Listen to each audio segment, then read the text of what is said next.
Hello everyone. ये आपका रीनीट 2026 का है। इस क्वेश्चंस में कुछ ये क्वेश्चंस बात कर रहा है क्या, कुछ सॉल्युबिलिटी ऑफ सॉल्ट दिया हुआ है, उसका करेक्ट ऑर्डर निकालना है। तो हमें सबसे पहले देखना पड़ेगा सॉल्ट है कौन सा, AgBr सॉल्ट है।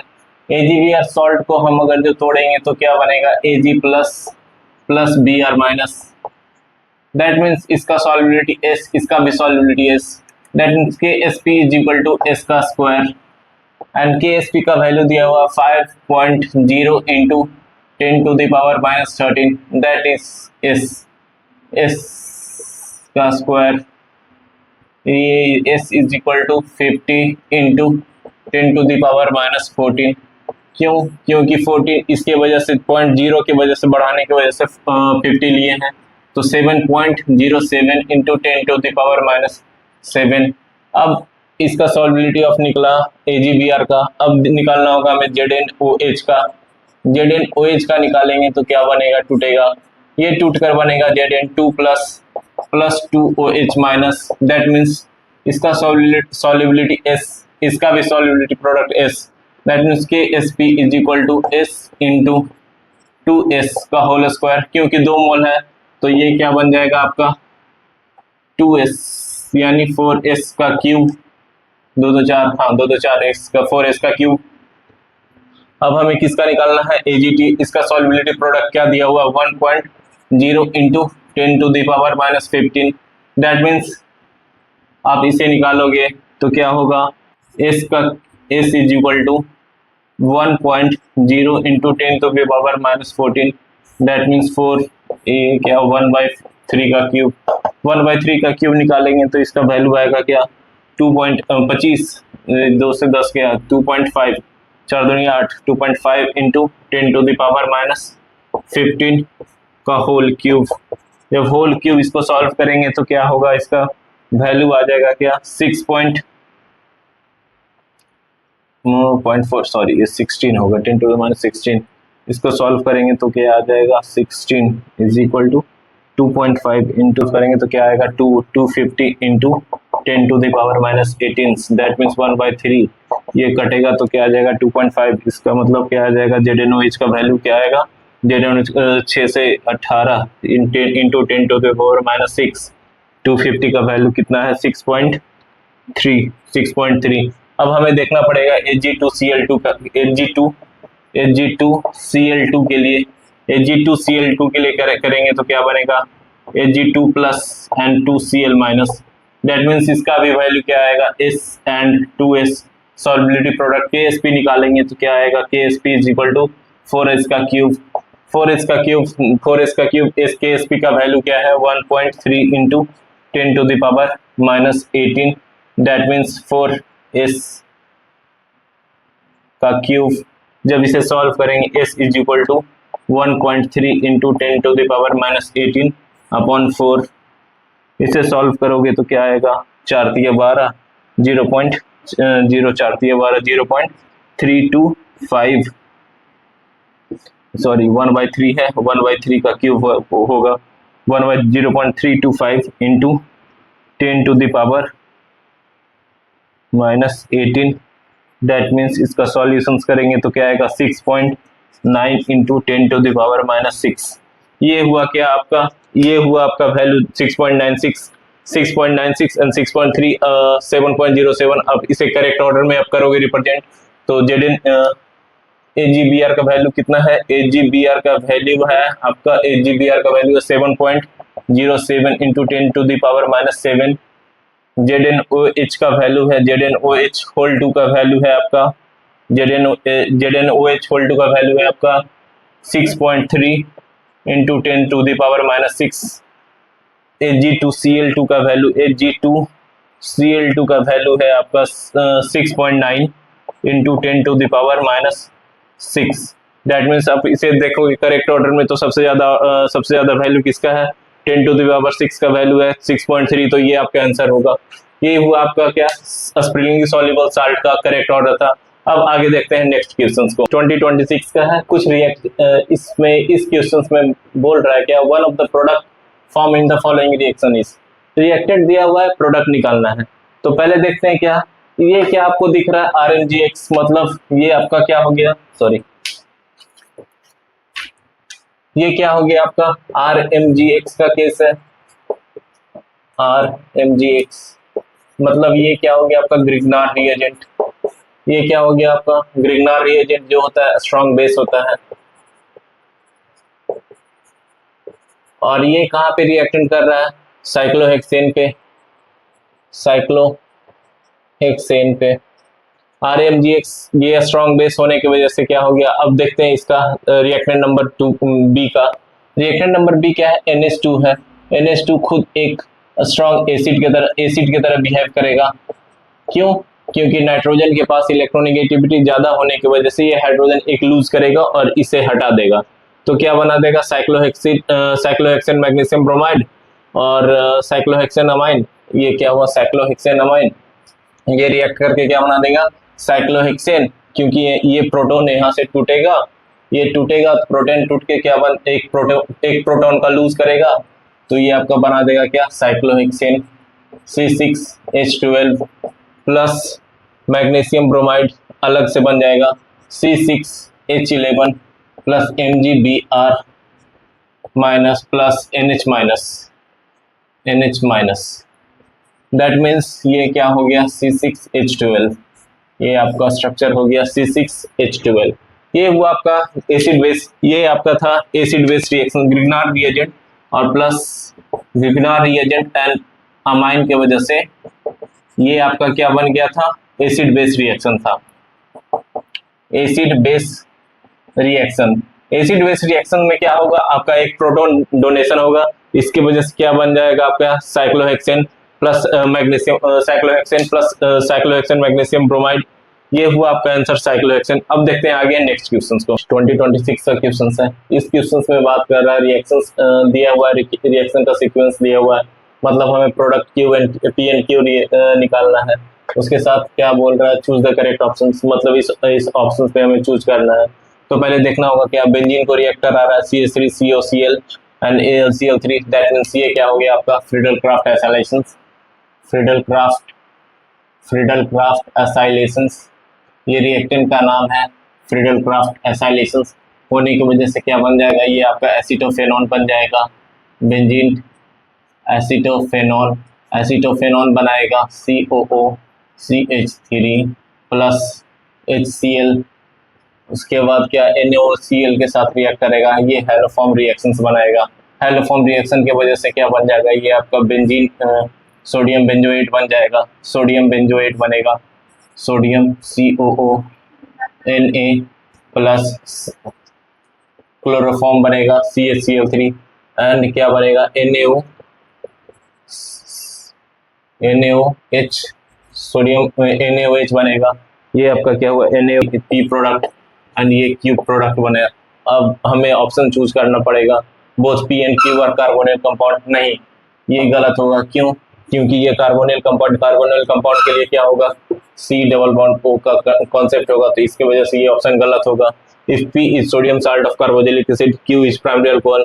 नहीं, Q क्या है, ये हेलोअरीन है, हेलो अल्केन है, ये हेलो अल्केन होने की वजह से ये गलत है। P and Q are aromatic compound, नहीं ये भी गलत है। अब देखते हैं क्या, if P gives a carboxylic acid on acidification. हाँ देखते हैं कैसे। सोडियम बेंजोएट है, मतलब C6H5 COONa है, इसे हम रिएक्ट कराएंगे HCl के प्रेजेंस में, तो क्या बनेगा C6H5 COOH प्लस HCl बन जाएगा। ये हुआ क्या, ये तो ऑप्शन सही हुआ। फिर P if Q gives a poisonous gas on exposure to air and chloroform, chloroform को हम रिएक्ट कराएंगे CHCl3 के प्रेजेंस में, किसके प्रेजेंस में, plus O2 and light, O2 and light की वजह से क्या बनाएगा, ये फॉस्फिन गैस बनाएगा, तो क्या बनाएगा 2COCl। ये क्या हो गया आपका फॉस्फिन। फॉस्फिन क्या है आपका, फॉस्फिन एक पॉइजनस गैस है।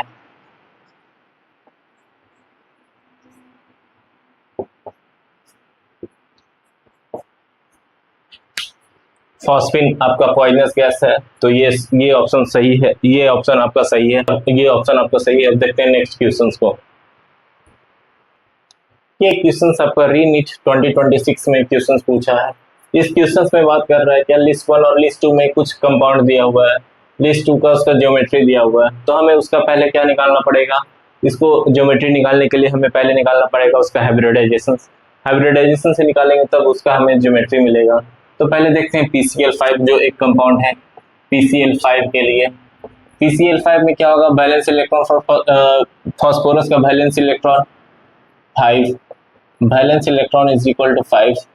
लोन पेयर हमें निकालना है, तो लोन पेयर निकालना है क्या, लोन पेयर निकालने के लिए क्या, valence electron minus bond association neighbouring atom is equal to 0, steric number is equal to bond lone pair plus bond adjacent atom is equal to lone pair 0 है तो सिर्फ 5, इसके वजह से क्या होगा sp3d, ये क्या हुआ सिर्फ 5 होने की वजह से क्या हो गया आपका sp3d हाइब्रिडाइजेशन हुआ। sp3d hybridisation with lone pair 0, lone pair 0 है तो उसके वजह से क्या आपका ज्योमेट्री बनेगा, इसकी वजह से इसका PCl5 का ज्योमेट्री बनेगा trigonal bipyramidal, trigonal bipyramidal, that means a का 3। अब देखते हैं ये ऑप्शन में कौन कौन सा सही है, ये तो गया, अब बचा ए।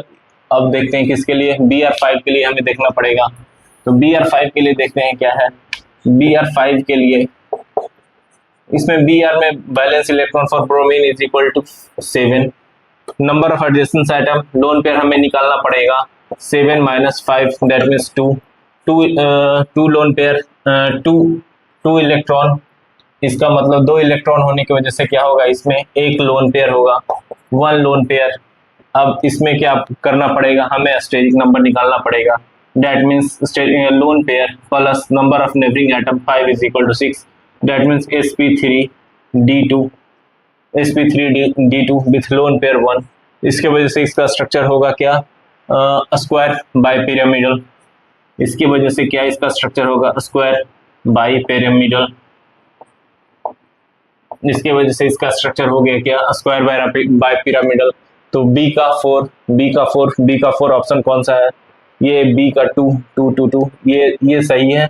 अब फिर भी देख लेते हैं Br5, अब तो एक और कंपाउंड है BF4 माइनस है, BF4 माइनस के लिए हमें देखते हैं क्या नंबर ऑफ ब्रोमीन, बोरोन के लिए वैलेंस इलेक्ट्रॉन, बोरोन के लिए 3, लोन पेयर 1 है, माइनस चार्ज 1 होने की वजह से क्या होगा 4। अब इसे हमें क्या निकालना पड़ेगा, लोन पेयर निकालना पड़ेगा, तो lone pair valence electron minus number of additions is equal to 0, that means इसका भी स्ट्रक्चर क्या होगा हाइब्रिडाइजेशन sp3 हाइब्रिडाइजेशन होने की वजह से क्या इसका स्ट्रक्चर होगा टेट्राहेड्रल, ये आपका आंसर सही हो गया, ये हुआ आपका आंसर सही। अब देख लेते हैं फिर भी NiCl4 के लिए, NiCl4 के लिए आप देखोगे तो ये एक स्पेशल सा कंपाउंड है, क्यों, क्योंकि ये आपका इसका हाइब्रिडाइजेशन निकालोगे तो ये आपका निकेल D8 ऑर्बिटल में आता है, क्योंकि +2 होने की वजह से ये सॉरी यहाँ -2 होने की वजह से इस पे 2 चार्ज आएगा, तो 2 चार्ज आएगा तो ये Cl4 स्ट्रॉन्ग फील्ड लिगेंड होने की वजह से क्या D2 बनाएगा, तो D2 बनाने की वजह से इस पे क्या पहले स्ट्रॉन्ग ऑर्बिटल DsP2 हाइब्रिडाइजेशन होगा, DsP2 हाइब्रिडाइजेशन होने की वजह से क्या इसका स्ट्रक्चर आ जाएगा, इसका स्ट्रक्चर आ जाएगा स्क्वायर प्लेनर। ये था क्या आपका ज्योमेट्री एंड शेप के बारे में क्वेश्चन था। अब आगे देखते हैं नेक्स्ट क्वेश्चन को। ये क्वेश्चन आपका रीनीट 2026 से है। क्वेश्चन मैच द फॉलोइंग के फॉर्म में है, मैच लिस्ट 1 में क्या विटामिन एंड लिस्ट 2 में क्या देयर सोर्स है। अब इसे मैच करना है तो पहले हम लोग कुछ विटामिन के बारे में जान लेते हैं। तो विटामिन क्या है, विटामिन आपका एसेंशियल माइक्रोन्यूट्रिएंट है, एसेंशियल माइक्रोन्यूट्रिएंट है। Vitamin fat soluble and water soluble होता है, fat soluble and water soluble. ये फैट सॉल्युबल और वाटर सॉल्युबल किसके प्रेजेंस पे होता है, on the basis of their absorptions in their body, on absorptions in their body, in the body, on absorption of, कैसे मतलब एब्जॉर्ब कर रहा है। तो फैट सॉल्युबल क्या होता है, ए डी ई के, vitamin A D E K, and water soluble B complex and C. Fat soluble A D E K और water soluble B complex and C. Fat soluble क्या होगा आपका, stored in fatty tissue and liver.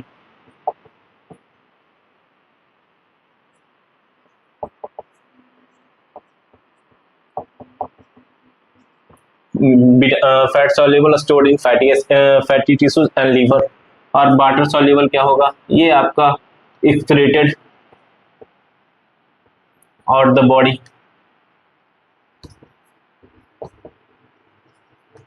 Through urine. ये आपका water soluble vitamin urine के through आपका body से पास कर जाएगा। तो अब देखते हैं क्या कौन सा इसका सोर्स है। विटामिन ए का मतलब, विटामिन ए को क्या कहते हैं, रेटिनॉल। विटामिन ए रेटिनॉल, इसका सोर्स क्या है, कैरेट। विटामिन ए का सोर्स क्या है, कैरेट। क्यों, क्योंकि ये फॉर्म होता है बीटा कैरोटीन के फॉर्म में, बीटा कैरोटीन के फॉर्म में। तो ए का फोर ये तो गलत है, ये 2 भी गलत है। बी 3 और 4। विटामिन बी 12 को साइनोकोबालामाइन कहते हैं, साइनोकोबालामाइन। विटामिन बी 12 ऑब्जर्व कैसे होता है, मीट के थ्रू। तो मीट के थ्रू होता है ये, इसका सोर्स क्या है, मीट। तो बी का 1, ये भी गलत। ये आंसर आपका सही होगा। ए का 4, विटामिन ई का एब्जॉर्प्शन, विटामिन ई को फाइलोक्विनिन कहते हैं, विटामिन के को टोकोफेरॉल। ये हुआ, ये एब्जॉर्ब कैसे होता है, सी का विटामिन ई एब्जॉर्ब होता है कैसे, सनफ्लावर ऑयल के थ्रू। विटामिन के एब्जॉर्ब कैसे होता है, विटामिन के एब्जॉर्ब होता है ग्रीन लीफी वेजिटेबल से। ये हुआ क्या, सोर्स एंड विटामिन था। ये आपका हुआ क्या, नीट 2026 से क्वेश्चन था। Thank you. हो सकता है तो चैनल सब्सक्राइब कर दें।